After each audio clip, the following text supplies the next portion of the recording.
Le sport n'est pas un outil de sanction mais un outil au service d'un idéal qui est de mettre les gens ensemble avec pour objectif de promouvoir la paix. Et la paix ne passe pas par l'exclusion.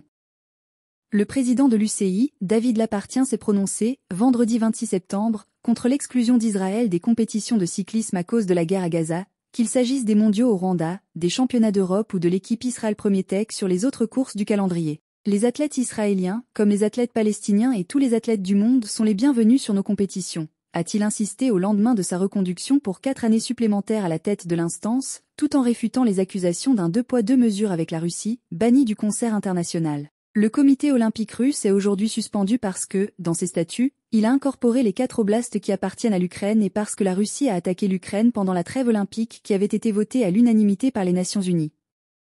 Ce n'est donc pas directement parce qu'il y a la guerre.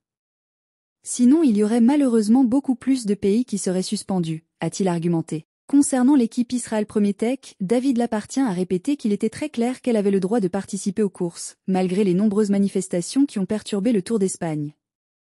Je sais que le gouvernement espagnol voulait que je la retire de la Vuelta, mais sur quelle base légale? Et si on commence par exclure une équipe, l'année suivante ce sera une autre, sur un autre sujet, a-t-il assumé.